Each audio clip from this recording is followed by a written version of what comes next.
السلام علیکم۔ مکہ معظمہ میں ولید نامی کافر رہا کرتا تھا۔ اس کا ایک سونے کا بت تھا جس کی وہ پوجا کیا کرتا تھا۔ ایک دن اس بت میں حرکت پیدا ہوئی اور وہ کہنے لگا، لوگو، محمد اللہ کا رسول نہیں ہے، اس کی تصدیق مت کرنا، معاذ اللہ۔ ولید بڑا خوش ہوا اور باہر نکل کر اپنے دوستوں سے کہنے لگا، مبارک ہو، آج میرا معبود بولا ہے اور صاف صاف اس نے کہا کہ محمد اللہ کا رسول نہیں ہے۔ یہ سن کر لوگ اس کے گھر آئے اور دیکھا کہ واقعی اس کا بت یہ جملہ دہرا رہا ہے۔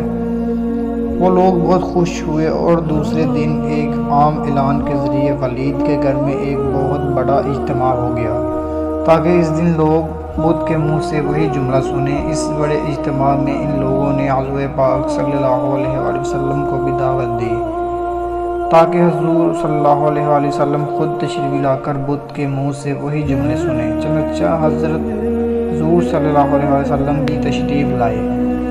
جب نبی کریم صلی اللہ علیہ وآلہ وسلم تشریف لائے تو بت بول اٹھا، اے لوگو، خوب جان لو کہ محمد صلی اللہ علیہ وآلہ وسلم اللہ کے سچے رسول ہیں، ان کا ہر ارشاد سچا ہے اور ان کا دین حق پر ہے۔ تم اور تمہارا بت جھوٹے ہیں جو تمہیں گمراہ کرنے والے ہیں۔ اگر تم اس سچے رسول پر ایمان نہ لاؤ گے تو جہنم میں جاؤ گے، پس عقل مندی سے کام لو اور سچے رسول صلی اللہ علیہ وآلہ وسلم کی غلامی اختیار کر لو۔ بت کی یہ باتیں سن کر ولید بہت بڑا گھبرایا اور اپنے معبود کو پکڑ کر زمین پر دے مارا اور اس کے ٹکڑے ٹکڑے کر دیے۔ حضور صلی اللہ علیہ وآلہ وسلم فاتحانہ طور پر واپس ہوئے تو راستے میں ایک گھوڑ سوار جو سبز پوش تھا حضور صلی اللہ علیہ وسلم سے ملا۔ اس کے ہاتھ میں تلوار تھی جس سے خون ٹپک رہا تھا۔ حضور صلی اللہ علیہ وسلم نے فرمایا، تم کون ہو؟ بولا، میں جن ہوں اور آپ کا غلام اور مسلمان ہوں، جبل طور میں رہتا ہوں، میرا نام معین بن العبر ہے، میں کچھ دنوں کے لیے کہیں باہر گیا ہوا تھا، آج گھر واپس آیا تو میرے گھر والے رو رہے تھے۔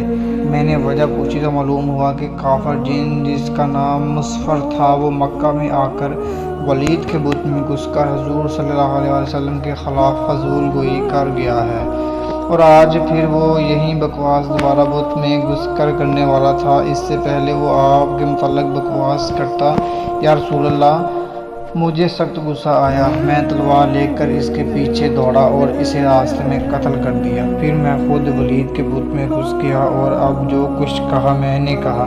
حضور صلی اللہ علیہ وآلہ وسلم نے یہ قصہ سنا تو بڑی خوشی کا اظہار کیا اور اپنے اس جن غلام کے لیے